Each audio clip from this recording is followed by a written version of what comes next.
My name is Abhiran Pandey and I am from Institute of Engineering Technology, Lucknow. Today I am going to take a session on thermodynamics, and we will cover the topic introduction and basic concept of thermodynamics.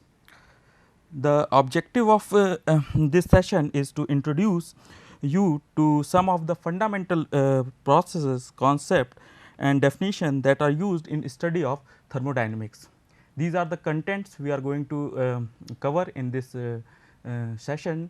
First is introduction of thermodynamics, second is basic concept. It includes types of system, types of boundaries, and after that we will cover what is macroscopic and microscopic point of view in thermodynamics, concept of continuum, thermodynamic equilibrium, thermodynamic property, thermodynamic state and processes, and finally what is state postulate. Okay. So, first of all, introduction of thermodynamics. We know the name thermodynamic stems from Greek word thermi, heat, and dynamics means power.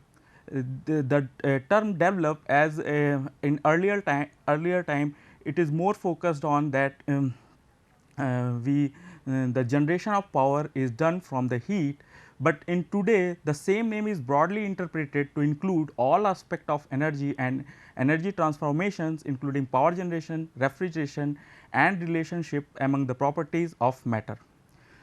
Thermodynamics is the both a branch of science and an engineering specialty. The scientist is normally interested in gaining a fundamental understanding of a physical and chemical behavior of fixed quantities of matter at rest, and uses the principle of thermodynamics to relate the properties of matters. But engineers are generally interested in studying systems and how they interact with their surroundings. To facilitate this, thermodynamics has been extended to the study of system through which matter flows.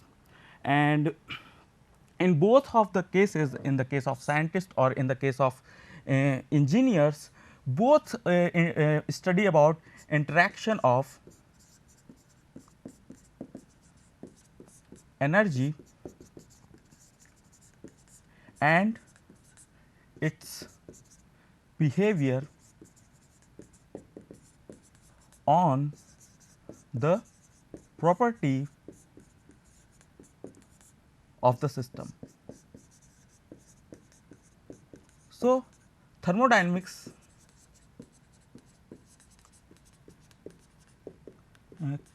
is study of interaction of energy and its behavior on the property of the system.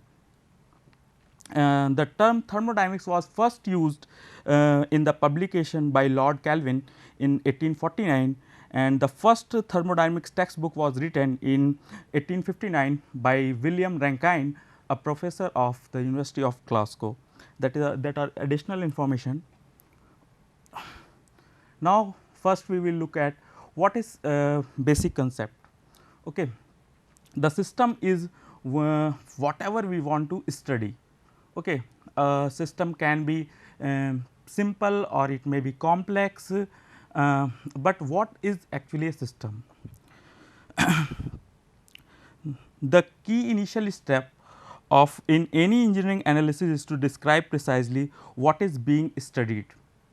In mechanics, if the motion of the body is to be determined, normally the first step is to define a free body and identify all the forces exerted on it by other bodies. Newton's second law of motion is then applied. In thermodynamics, the term system is used to identify the subject of the analysis. Once the system is defined, the relevant interaction and other systems are identified, one or more physical laws or relationship are applied. As I already said, the system can be simple or it may be complex as much as a refinery. Okay. We may want to study the quantity of the matter contained in a fixed rigid tank, or in some the matter can flow from flow line, like CNG is flowing from a pipeline. The composition of matter inside the system may remain fixed or may vary depending upon the condition. Its chemical composition matter inside the system may change. The shape and volume of the system being analyzed is not necessarily constant, as when a gas cylinder is compressed by a piston or a balloon is inflated, both are the cases in such that the size of the system is not constant. Second is boundary. What is boundary? The real or imaginary surface that separate the system from its surrounding is called boundary. Mathematically, the boundary has 0 thickness, and thus it can neither contain any mass nor occupy any volume in the space. But boundary has its different importance in the thermodynamics, because all energy interaction takes place from this boundary. In this diagram we can see this is the system, it is separated by dotted line already, and this is our system in which the our study should be focused. Okay. Studies should be uh, focused, and uh, the external to that system, anything external to that system is called surrounding. So, these are all surrounding, and boundary separates the system and surrounding. Okay. And then our what is universe? Universe is all system plus surrounding, all when system and surrounding taken together, this is called universe, means this is our universe. Okay. Then we will study about types of system. There are basically two types of system, that is closed system and second is open system. Closed system is also known as controlled mass system, because in this closed system analysis the mass is confined to a space and that matter does not change. In open system there is a space confined, but continuously matter come into that space and some matter goes out from that space. So, it is control volume and open system also known as control volume, because we control a certain amount of volume. When the term control mass and control volume are used, the system boundary is often referred as the control surface. Now, we look into detail what is control system or control mass system. In control mass system or closed system, it is defined for a particular quantity of matter that is under study. A closed system always contains the same matter. There can be no transfer of mass across its boundary. A special type of closed system that does not interact in any way with its surrounding is called isolated system. As we can see in this diagram, this is piston cylinder assembly and the gas is inside this cylinder. Okay. There is no chance of mass to get out from this closed packing unless and until these valves are open. When valves are closed, the cylinder and piston assembly have a closed system of gas. So, this can be referred as a closed system and the boundary separates the system and surrounding. Here we can see in a closed system, this is also a piston and this is cylinder. This system piston and cylinder assembly, we just show that in this there is no valve also. So, there is no mass can get into this system, but energy in the form of heat can get into this system, and so energy transfer is possible, but mass transfer is not possible. So, this is called closed system.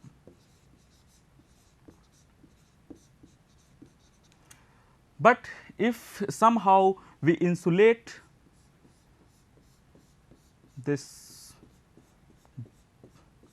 body and we make such that there is no heat transfer is also not possible with this, and heat transfer is also not possible, then it will be converted into isolated system, because now no mass can transfer into the system and no energy can also not get into that system, isolated system.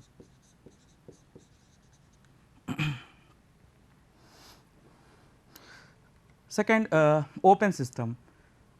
We perform a thermodynamic analysis of devices such as turbine and pumps through which mass flows. In most of the cases, it is simpler to think in terms of a given region of a space through which mass flows. With this approach, a region is within is prescribed boundary is studied. The region is called control volume. So, for example, we can see in this diagram there is a engine, automobile engine, which is surrounded by a dashed line, that is the dashed line you can see in this diagram. This is called the control volume, because all the matter that flows crosses this boundary of this system, this boundary, and continuously air come in and it goes after burning of gases in form of exhaust. So, we study what amount of matter just come in the system and what amount of matter just going out of the system, how this affect the properties of this system. So, these are the control volume in which continuously mass comes in and mass goes out and energy comes in or energy is produced or energy absorbed by the system. In this case, the energy is produced by drive shaft. Okay. This diagram is just basically the 2D diagram of this diagram, and most of the time in engineering analysis we draw such type of diagram for our analysis. Types of boundary. There are 4 types of boundary. One is real boundary, second is imaginary boundary, and third is fixed boundary, fourth is moving boundary. When we look at this nozzle, there are at upper part of nozzle and lower part of nozzle, there are physical surfaces. The boundary attached with this surface is called real boundary, but mass comes in from inlet of this nozzle and goes out from exit of this nozzle. There is no physical separation at inlet and exit of that nozzle. So, the boundary at inlet and exit of the nozzle is called imaginary boundary, which already have written. Okay. So, this is called imaginary boundary, and we just study about what is in our system. It means that in this dotted line, this is our system. So, we does not bother about what happenings here, we just bother about what is the amount of energy that comes into the system and what is the amount of energy that goes out of the system, what is the matter that comes in the system and what is the amount of matter that goes out of the system. Okay. And a control volume with a fixed and moving boundary can be seen in this example. This example we can see moving boundary, fixed boundary, imaginary boundary here, because there is no physical separation. This is imaginary boundary,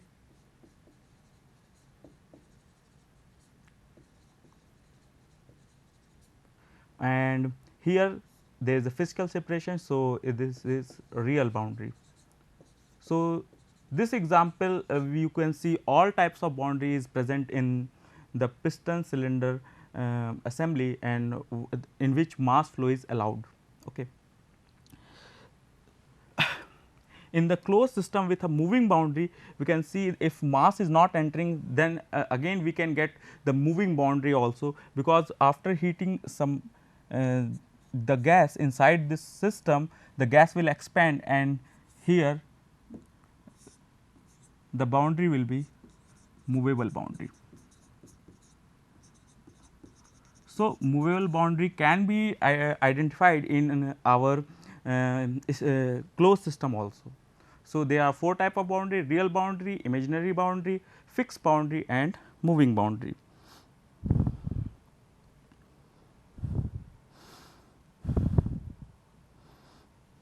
Okay. So, now microscopic and microscopic point of view. The engineers are always interested in studying system and how they interact with their surroundings. It is well known that substance consists of a large number of particles called molecules, and how these molecules affect the properties of the system.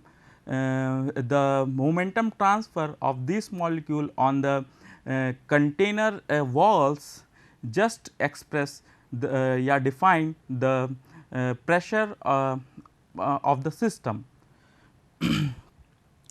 So, we can say that it is the properties of the substance naturally depend on the behavior of these particles. For example, the pressure of a gas in a container is a result of momentum transfer between the molecule and the walls of the container.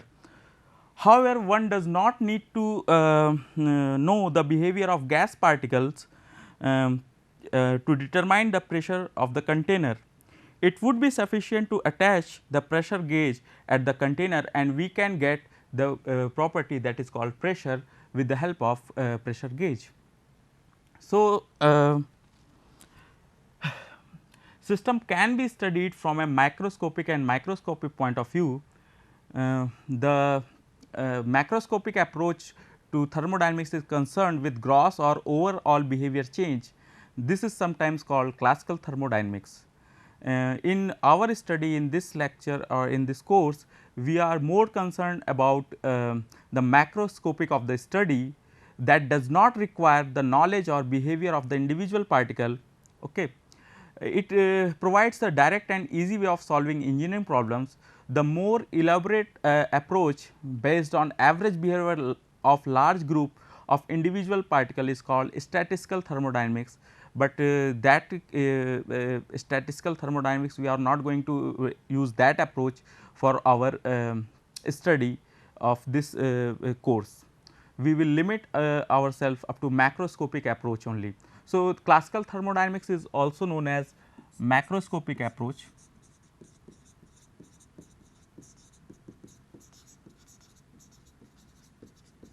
and statistical thermodynamics is also known as microscopic approach.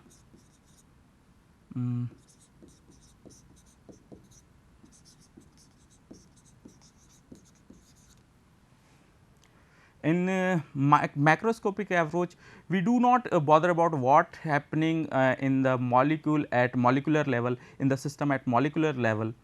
We just concern about the overall behavior of the system.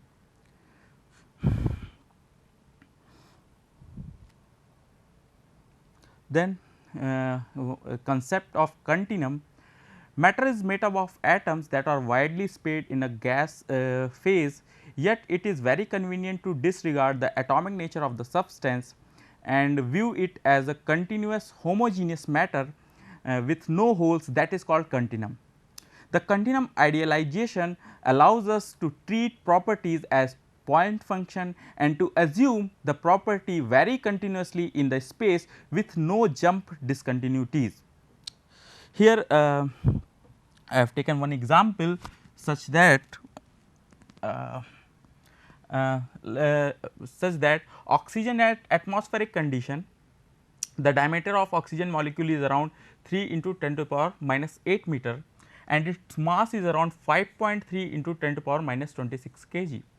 Also, the mean free path of oxygen at 1 atmospheric pressure is 20 degree centigrade is 6.3 into 10 to the power 8 meter. That is, the oxygen molecule travels on an average a distance of 6.3 into 10 to the power 8 meter before it collides with another molecule. So, mean free path of the molecule at atmospheric condition is very less, that is around this 6.3 into 10 to the power minus 8 meter. So, the molecules at atmospheric conditions are at very close, very near, and so it is very easy to assume or to idealize this concept of continuum at atmospheric pressure, but it is very difficult when individual molecule behavior is important, and when it become important at high elevation or in vacuum, the distance between the molecules or mean free path of these molecules become very large in order of the size of the state size of the system. So, if the individual molecule affect the system's properties, so we cannot take in that case the microscopic approach, macroscopic approach. So, we consider it as a microscopic approach. We take consideration of each and individual particles, and we take individual particles such as at high elevation or vacuum, the distance between molecules is very high.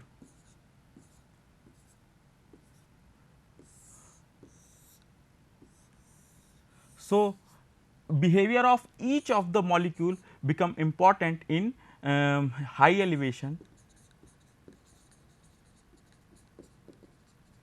or vacuum condition.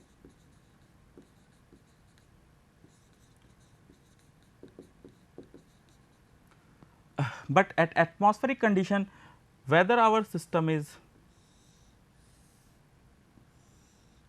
like this, the molecules are very near, and this shows overall behavior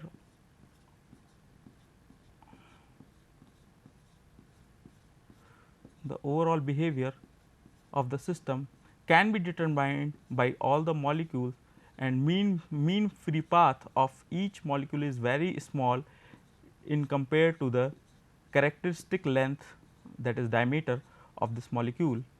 So, here we can idealize and use concept of continuum, whereas in this case we cannot uh, use the property as a point function. So, at atmospheric condition, these idealization of concept of continuum can be done. So,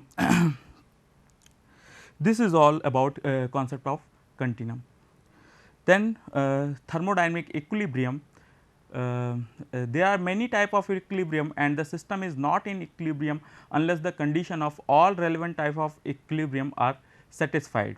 And the kind of equilibrium that are necessary to satisfy that thermodynamic equilibrium is a system must be in thermal equilibrium, mechanical equilibrium, phase equilibrium, and chemical equilibrium. All relevant kinds of equilibrium must be satisfied to say the system is in thermodynamic equilibrium. For example, we can see that a system before reaching equilibrium, there are different temperatures, but when it reaches equilibrium, all parts have same temperature. So, we need to maintain all the equilibrium, that is thermal, mechanical, phase and chemical equilibrium to attain the thermodynamic equilibrium condition. Then thermodynamic properties. Thermodynamic properties is a property is a macroscopic characteristic of a system such as mass, volume, energy, pressure and temperature, to which numerical values can be assigned, and it does not depend on the previous history or previous behavior of the system.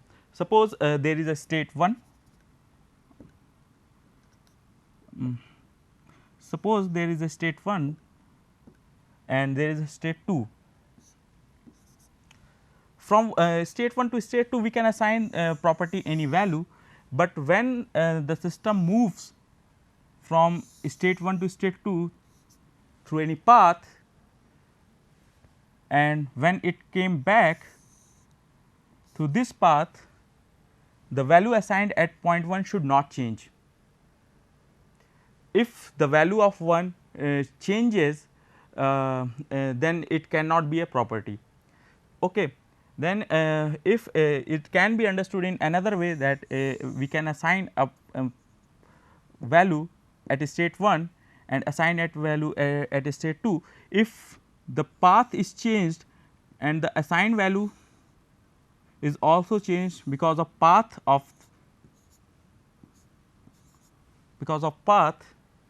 then if the value changes because of path, then that quantity is also not the property of the system. So, a property is that characteristic which does not change by the process, it does not depend on the process at state 1 or state 2, whatever be the state, it does not affected by the process, what are the process we have used to reach system 1 and 2. The property have a certain value at 1 and 2, and does not it does not affected by the process we have incorporated for for attaining the state 2 from state 1. We can use different paths. Suppose if we have a property at point state 1, we have certain property, and state 2 we have certain property. So, whatever path we occupy, the value of property will not change. The value of property will be same at point 1 and at point 2 also, whatever be the path of the process. Thermodynamic state and process.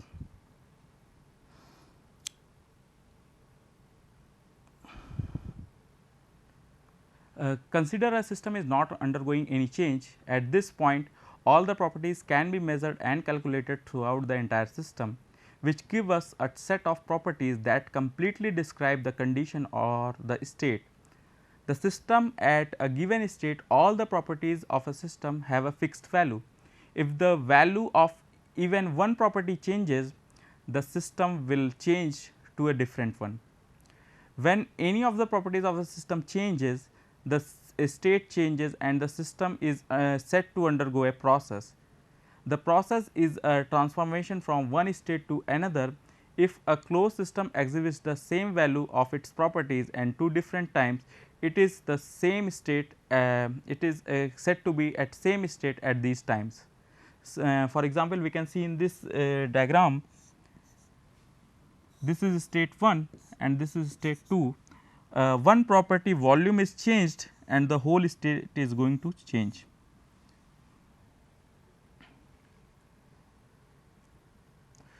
And in the last, the state postulate. The state of a system is described by its properties, but we know from experience that we do not need to specify all the properties in order to fix a state.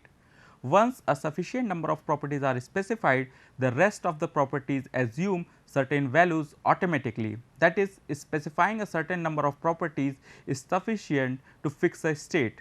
The number of properties required to fix the state of the system is given by state postulate. And what state postulate says, the state of the simple compressible system is completely specified by two independent intensive properties. As compressible simple compressible system is completely specified by two independent and intensive properties which means property A and property B both can define a state. A state can be fixed by using two properties only. And what do you mean by simple compressible system? A simple compressible system means that system is free from the effects of gravitation, electric field, magnetic field, and surface tension effects. So, that is a simple compressible system. If any of these effect, motion effect, our electric field, magnetic field, whatever kind of field, if we have to take these effect into consideration, then if one more